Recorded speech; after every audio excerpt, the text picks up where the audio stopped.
What is up, TLD Nation? We're your host, Ray, Bradley. and we're here to give you another movie review. But this time, we're going to give you a movie review on Annabelle Comes Home. All right, let's get right into it. No spoiler right now, I guess. Well, you want to give them some facts and stuff about it first? Yeah, go ahead. Yeah, totally. All right, Annabelle Comes Home is the 8th installment of the Conjuring universe. Annabelle opened up on June 26th. It had a budget of somewhere between $27 and $32 million.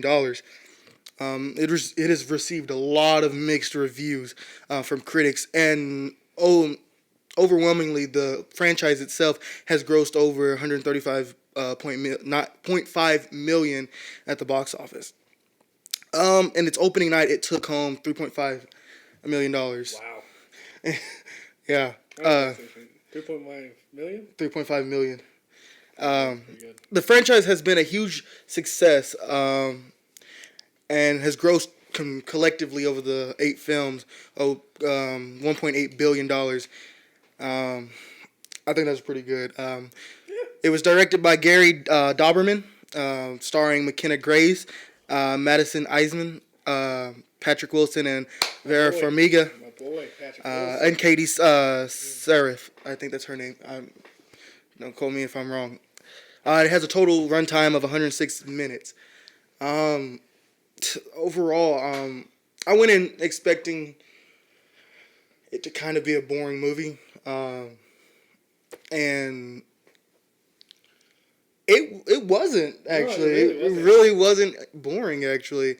I enjoyed it. There was definitely some moments that had me on the edge of my seat. Yeah. Oh, definitely, man. This movie is good on suspense. There's a lot of suspenseful moments in it. What can I say without spoiling it? So the 3 main cast. To be honest, they're great. They were great. They were honestly, they played their parts perfectly. I didn't think they could do much better than what they did.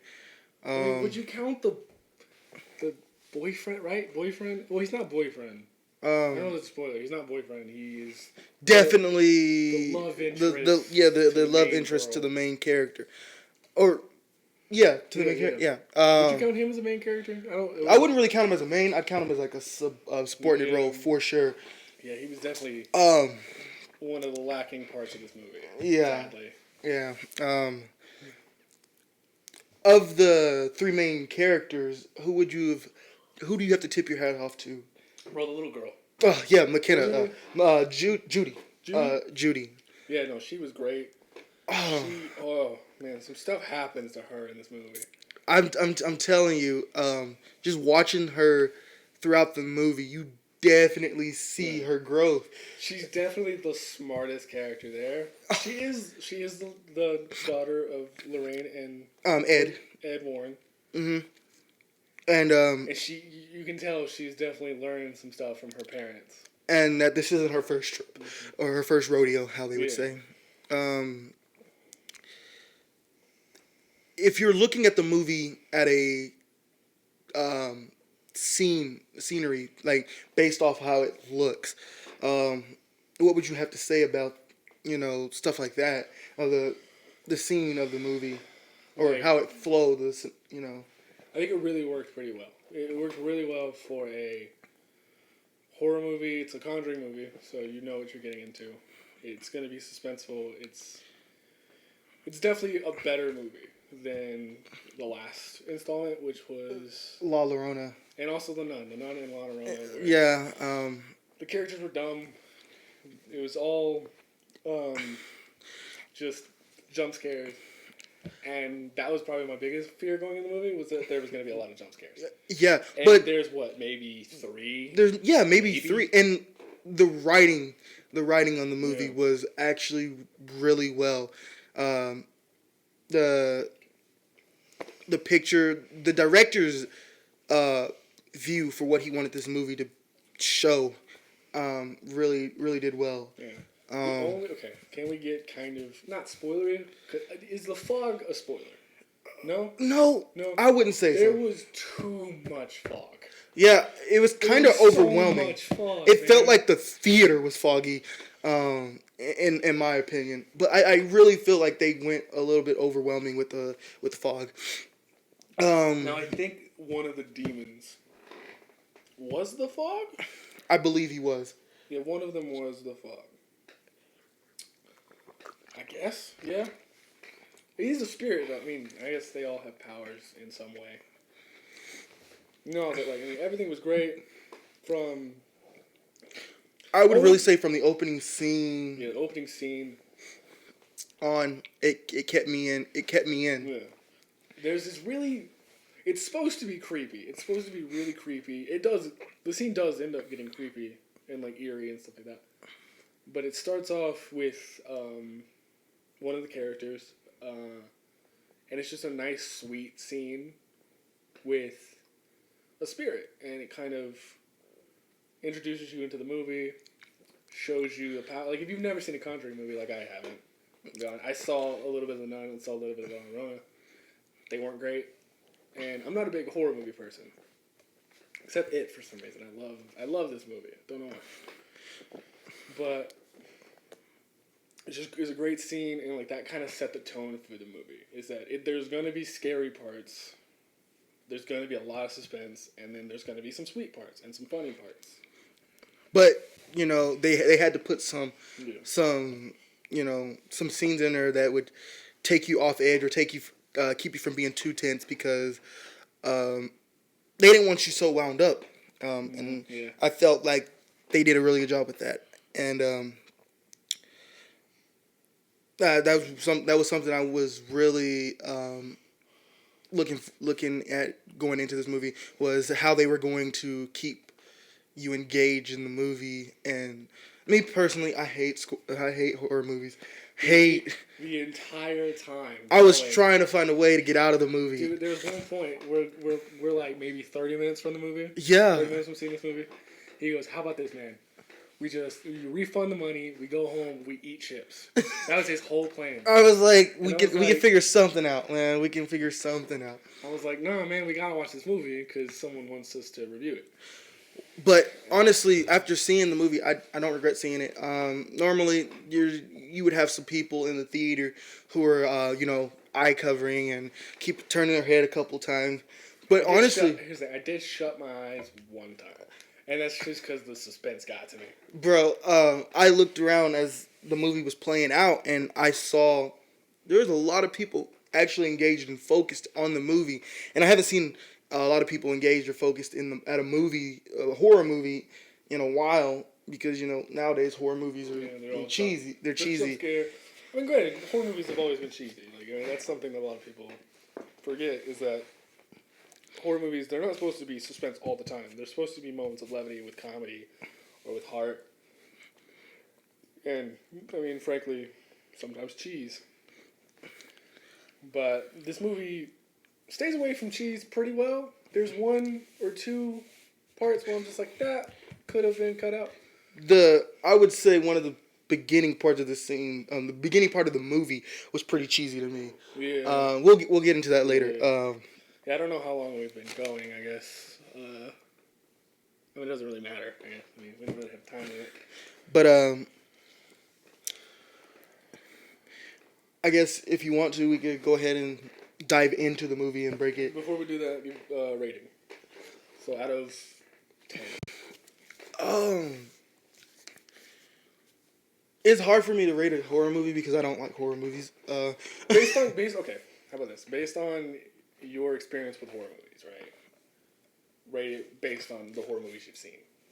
Well, then I would definitely rate this movie about a 7. 7? Yeah. I would rate this movie a high 7. Yeah, very high 7. Yeah, I actually would agree with that. Yeah, very high 7. It was pleasing. Yeah. I was satisfied when I walked out the theater. I mean, the parts that bring it down for me are parts we're going to get into with spoilers, and it really does have to do with just really the CGI. Yeah.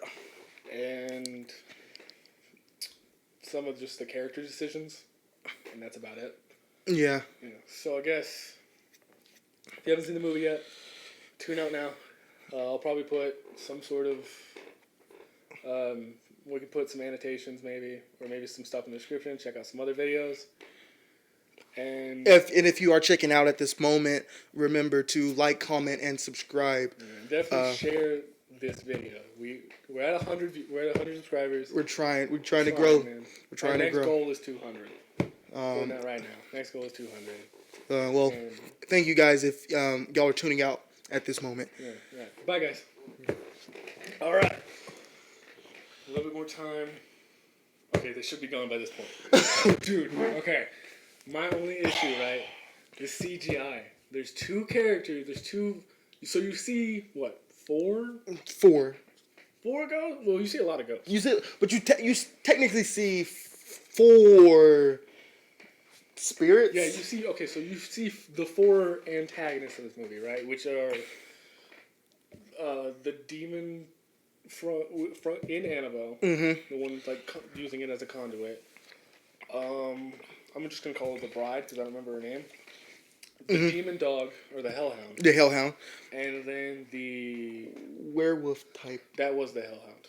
Oh no, the blue Nephilim. What is he called? The blue Nephilim. Oh, not the blue devil. Yeah, no, that's the one with Annabelle. Yeah, what is he called? The ferryman. The ferryman. My two issues, CGI wise or character design wise, is the ferryman and the hellhound. Hellhound was literally just a werewolf. I saw it and I was like, oh, we're in Goosebumps now. Honestly, I was like, that's a costume. They literally put a costume on. There was like zero on the hellhound. Yeah. No, he looked. I mean, when you see him, because you see him. When he first enters the picture, like when Bob is playing the guitar and Bob got balls. That's one of the funniest jokes in the movie. Yeah. Well, when the werewolf hellhound first comes out, you see a good picture of him, and that was probably the best picture. If you just left it at that, I think we'll move the table. If you just left it at that, it would have been great. Just a subtle, you just see his face, the rest of it's not that bad. Then they keep going with it. They show you the entire body creature, and he literally just looks like the werewolf from Goosebumps. And it was I felt like it was lazy. Yeah, it was lazy. Like it very much seemed felt they probably were like, oh, we didn't get enough, to budget, for his his CGI, so let's make the head look really great, but the body, people won't care too much about. It looks like a minotaur, pretty much. Yeah. And then the ferryman, like so he's one of the jump scares in the movie. Yes. He's one of the jump scares. That got me. One of those jump scares got me. It did. I was suspenseful, and he came out, and I was kind of disappointed. It was like his look. He didn't look scary to me. It was just the look was not scary. It was the sound effect that kind of got me. Yeah. I mean, the one time I jumped actually wasn't even like a jump scare of a demon. Like it was literally just a box closing. And I mean, the box closing, and then her getting the little amulet thing. Yes. Not amulet. What is it? It was the where you can talk mourning bracelet. Yeah. Wow, you pulled that out. Yeah, but honestly, everything with the ferryman, besides his look, was great. So, I mean, in the movie, there's the part where she is walking. So, the coins are coming out. They're coming out, they're like rolling on the ground. And she's following them, like horror movie characters do, where they have to follow every noise and everything that happens. In my case, I just run the fuck out and leave. Yeah, notice there was no black characters in that movie. Yeah, there's only white people. There's only white people, right? And so she's following it, and you just see I guess dead people. Yeah, I guess they're dead. Obviously, they're spirits. You see the spirits of, I'm assuming the guy, the people he killed and that coined. were sacrificed to him. Yeah. Whatever. And that was actually pretty scary because he's walking by him. They're just standing there with coins over their eyes as she's walking towards, the ferryman. And then after that, the next scene with him was the retrieving Annabelle scene. Mm-hmm. Which was actually the one time I was actually scared of the ferryman was when it does the shot of him of her walking down, and he is behind her. You literally see her. You literally see him like maybe 5 inches away from her. Yeah, it was right behind her, just following her for like a split second. That got me. One of my I didn't get like. I mean, I didn't jump obviously because it wasn't scary because he didn't just pop out. He was just subtly behind her, and it was like scared me a little bit. one of my biggest complaints about the CGI was when they pulled up to Maryville Cemetery, and he shut the hood. When he shut the hood, the spirits were standing next to him, and then when she pushed him, it was the fakest. It was the fakest But you could definitely tell there was wires. Right? Yeah, you could definitely tell it was wires, and I was just like, that was not done. That was not executed great at all. No, it was very. I wouldn't say lazy because I mean, how else are you gonna do that? You know, it was just a weird shot. It felt too fast. Yeah, like maybe if he would have maybe if they would have grabbed him and threw him. Yeah, but no, she just shoves him, and he goes out of frame. Yeah, that scene. So the scene I was talking about earlier with the heart is when the girl who just died in a car wreck, shows up behind Lorraine. She's in the car with Lorraine, and she's talking, and she's not evil or anything like that. Mm-hmm. She doesn't even really know she's dead at this point. And it's just a nice scene. It shows that there are good spirits out there. It's not just all evil spirits who want to kill everybody. And that actually comes into play later with, obviously, the priest. Yes. Who helps out. And we called it from the very beginning. Yeah, like, that was given to you. Yeah. I mean, there was the opportunity of him just portraying her, but, like, come on. They're not going to introduce a priest ghost and then have him be... Well, I guess they've done that before. The nun. Annabelle. The nun. Oh, yeah, where all the nuns were not nuns? Yeah. They were all Valak, right? Yeah. I want to actually jump into some characters, actually. Danielle. Oh, my God, dude. She's such a moron. Danielle is probably the biggest dimwit I've ever seen on screen. She gets better. Here's the thing. She's not like this asshole character. She's not doing it just because, rebel. Because it's cool. No, she's doing it for a legit reason. And you'll see. That part did get me when she's playing the piano and then her dad joins in. Oh. She looks in and he pops up and he was screaming at her, "It's your fault. It's your fault." No, dude, another scene that I don't like, but yeah. Oh man, she ignores all signs when she goes down in the room. Literally, she ignores all signs, I guess at that point, physical signs, mental, common sense signs that you would dare not do. She ignores. Yeah, no, she just straight up ignores all of them. Annabelle. The doll is hidden in a glass case, and it says, "Warning: Do not."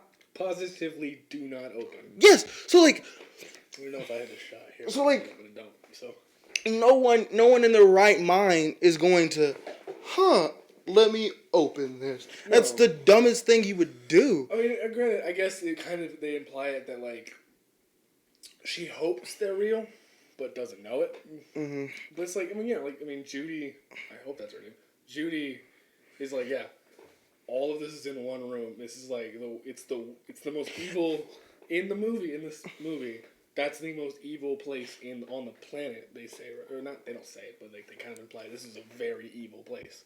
And another thing on top of it, after Danielle goes down there, and she opened the door to the Annabelle demon spirit, whatever you want to call it. She goes upstairs and they start to talk about other things, like the other cases that the Warrens have worked on. And when she mentions Annabelle, you see Judy. She even's we don't mention that name. Mention her.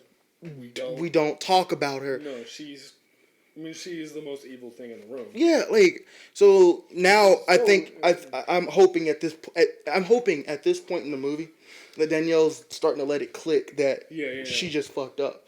Oh yeah, I think she definitely realized she fucked up the moment. I think the moment her dad popped up, right? Yeah. The moment that part happened, she realized that she messed up. And so a lot of this movie, she's actually stuck in that room, Yeah. like by herself, stuck in this like very haunted, demonic room. And so like there's moments where you think she's gonna give in to the spirits or the She's gonna die or yeah be possessed. you feel that she She does does get possessed actually. but it's outside of the room. Which thankfully that happened. No, but like I mean, do you want to talk about the TV that can predict the future pretty much? Oh, that was another thing that kind of bothered me. Or was he predicting was it predicting the future or was it showing what was gonna happen if she listened to everything in the room? I took it as if the spirits were playing with her and they were literally setting it up for her to do it. Yeah. So there's one part of the movie where she's copying everything the TV's doing, and then it turns out it's literally her with like 2 seconds in the future, basically. Mm-hmm. Well, there's one scene where the phone rings. She goes and picks it up, and then it goes all staticky, and it comes back up, and she's all covered in blood. My only question is, how'd you go from the phone to her covered in blood, screaming? We don't find out, thankfully. Yeah, because Judy and I kept calling her Bethany because it's the actress from Jumanji 2. so I'm just gonna call her Madison because that's what her name is. Well, not in the movie, but I don't remember her name in the movie. It's like Marilyn or something like that. But Meredith, right? Yeah, Meredith. Judy and They're calling her Meredith. comes down and they're like, "Don't answer the phone. Don't answer. Don't do it. Don't touch it." Touch it. Don't. Yeah. And then she's explaining what she did, and they're like, "Oh, Yeah, Judy. We've got to get the doll." Judy is like you can see in Judy's face. She is terrified. That, like, I mean, she literally just let out the most like she let out the thing that just fucked everybody. And they're all fucked if they don't get that doll back. And the one thing I did like also in the movie when Judy was in her bedroom, there was the spinning color wheel, and each color that was changing showed a different. Yeah. Like the different demons she was battling at that house. I mean, obviously with the Conjuring movies, and I mean even Insidious. I don't know. They're directed by the same person, I guess. Mm-hmm. They're so good with the lighting. They're so good with it. And if I don't know if anyone else out there notices this, but this director has a like a style, a stitch, like kind of like he has a certain thing, and if anyone has ever noticed, it's a red door. That's James Wan. Yeah, no, yeah, the guy has Right? That's who directed Insidious? I don't know. Yeah, sure. James Wan helps direct this one. Yeah, he produces. Yeah, so like he has a weird thing with red doors. Yes, and like pretty much any movie that you will see James Wan has any part in, horror movie wise, it literally is a red door, and I thought that was pretty cool because you're like, oh, kind of a connection there. Yeah. And like when I see a red door at a house, and like the other houses, like you get a quick glimpse of the other houses during the daytime. None of the other houses have red doors. So haunted. Yeah, I think the ones that deal with being haunted or whatnot are the red doors. Yeah. I thought that was pretty cool. The scene with the red door is when Meredith kind of it's her first haunting experience, right? Where doorbell rings and then like they're banging on it. Presumably this little girl is just banging on the door and like ringing the doorbell a lot. And at first I was like, oh, it's Bob. He's coming by. That comes later on, but it makes sense on why that comes later on because now she's terrified. Mm-hmm. And so there's this part, and this is like kids scare me. Like little kids, most of the times, like little girls in horror movies are just terrifying. Mm-hmm. Because they know how to just say their line in such a creepy way. But she was like, what'd she say? Like, can Annabelle come out and play? Yeah, she was like, is Annabelle home? Is Annabelle home? Can Annabelle come out and play? And at that moment, that's Annabelle, right? That's actually The Spirit of Annabelle? Yeah. I don't know. I've never seen the other Annabelle. But at this point, normally I would check out because, no, fuck horror movies. Yeah, totally. But I'm like, what? And she goes, I think you got the wrong house. And she's like, no, I don't. Annabelle's right behind you. I was like, and then she looks, and then I thought when the girl runs away that she actually ran into the house. That's what I thought too. But I think it's I don't remember if it's supposed to be she ran into the house or she ran away. I don't know. Either way, it was creepy. Yeah, either way, it freaked me out, and I was like, no. Yeah, and then like the bride character, right? Like the bride demon. There's this one scene. It's the first time you see it. She's walking around, the crosses are falling down, pictures and everything's falling down. She ends up in the other room, and she just like she turns and looks at Judy. Whoever was playing her did a great job in her body movement because she was scary. She did something with her neck, and the knife came up, and she just ran at Judy, and I was like, oh shit! Yeah. It just got real. Yeah. I mean, granted, you see it coming. You see it when she stops and turns, like you're like she's about to run at her, or God forbid she's gonna pop up right in front of Judy. Yeah. I'm glad she ran because I hate the pop up. Yeah. Stupid shit. She actually is the one who possessed. Does she possess? I believe, yes, she does. Yes, she does possess because she stabs her first, and she's like, "Oh, it's all in my head. It's all in my head." Yeah, and then she jumps over, and he's like, "Rah!" Like throws up in her mouth. And I was like, "That's some disgusting shit." Yeah. You leaned over me, and you're like, "That's disgusting." I was like, "Yep." I was like, "That's some disgusting shit, man." No, but that even that right there, like, Judy is like they're there. She's what's her name again? No, the dumb one. Danielle. Yeah, Danielle is, after she gets possessed, she disappears, and she goes upstairs, pretty much.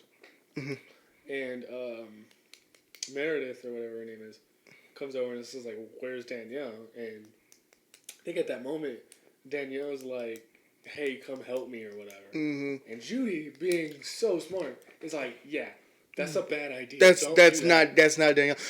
For a good part they got her right.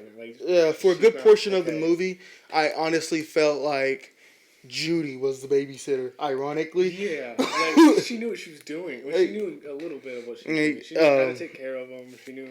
She was definitely terrified. Like as a little girl, or like even me as a grown man, I would be terrified to be here. I wouldn't have even taken the job, man. Once I heard about Ed Warren and But if you never had an experience, I mean, literally the experience starts because your friend is dumb and opened the door. Yeah, but the thing is, I don't want to open the door to the idea of the possibility that I might deal with something. I could do it as long as that door stayed shut. And if Judy was also like, yeah, we're not opening that door, I'd be like, all right, cool, we're good.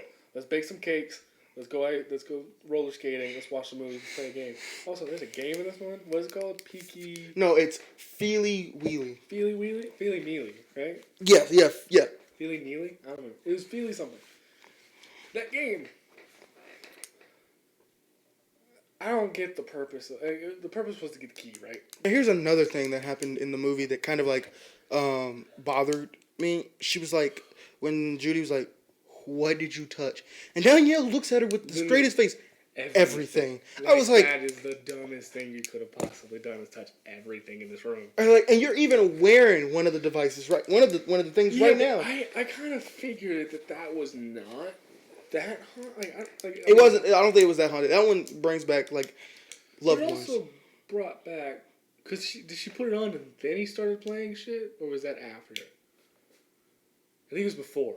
So I think it brings people back, but it also brings a different demon that can do that shit. Yeah, it was really... I don't know. I that's part of the movie that's a little hazy for me. Which is weird, because I normally don't get hazy with that. Like, it was kind of like... It threw me for a loop whenever she turned and her dad turned and looked at her and was blaming her. Yeah. I was like, Jesus, man, what the hell? Also, there's a part of the movie, I didn't want to mention it to you while I watched the movie because there's people around. But, like, there's a part of the movie where, like, she goes back in. That dress is gone. And no one bats an eye to it. I don't know if it's like a set design problem or what, or if that was part of the movie that like that dress moves. But I was like, you're not calling to attention that dress is just gone now. Yeah, like There's stuff missing in here. Why are you not paying attention? it was like the freaking Annabelle's gone. the samurai. That was cool. Like That was never scary. it wasn't scary, but what I'm saying is like That was actually pretty cool. it was so cool. Like she got stuck in a trance, kind of like. Yeah, like which I guess probably puts you in a trance and then like possesses you. I guess. I guess it does. I guess it would do. And Judy was Judy being the sensible one. Come on. She's like, hey, stop it, you moron. Like stop. Like I honestly got the feel that Judy isn't gonna have a babysitter like them anymore. Yeah, she's definitely the smartest person in the room the whole time. Yeah. And they had chickens for some reason too. Yeah, the chickens had no. The chickens were definitely there to like so the hellhound could eat one. Yeah, that was a plot. That was like a. That was not a plot. No, Thing. no, that was a scene in the movie. Like that was like gets out. What is it? What would they? That was something for. The chickens to have a purpose. Yeah, chickens didn't have purposes than that. Well, I guess you could just have pet chickens. I guess. I guess. Some people do. I think my aunt does. Or is she my aunt? Whatever. Who was your favorite character? I mean, definitely Dewey. Mostly because Patrick Wilson's Ed character was not in it long enough. Yeah, Ed was not in it long enough. Oh my god, like. I went in thinking, oh, dude, we're gonna see Ed and Lorraine a lot. I think the reason they took Ed and Lorraine out is because they would lock that shit down so quick. Yeah. They would be like, nah, bitch, we gotta go get the Annabelle doll right now. And they're like, whoever did it, get the hell out the house. Yeah, they wouldn't have let Danielle in, probably. Yeah, they wouldn't have. Maybe they would. I don't know. Maybe they would have. I don't know. But they're in it. I mean, they're in it. They're good in the movie, I think. I thought they were good. I thought Lorraine had one of the best scenes in the movie. Was the beginning scene. I really enjoyed that scene. Even the dumb push and then the truck thing. I think the ending scene when she was just like, your dad was like, yeah, don't beat yourself Lorraine was a up. really good character in this movie. Dude, for the little she was in, it was really good. I don't know. I think honestly my favorite character. I think it would actually have to be either Judy or Meredith.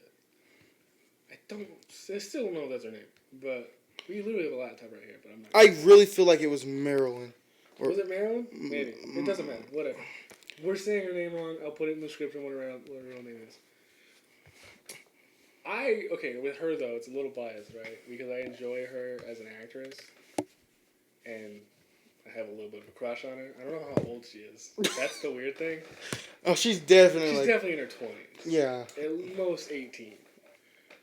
Hopefully. No, but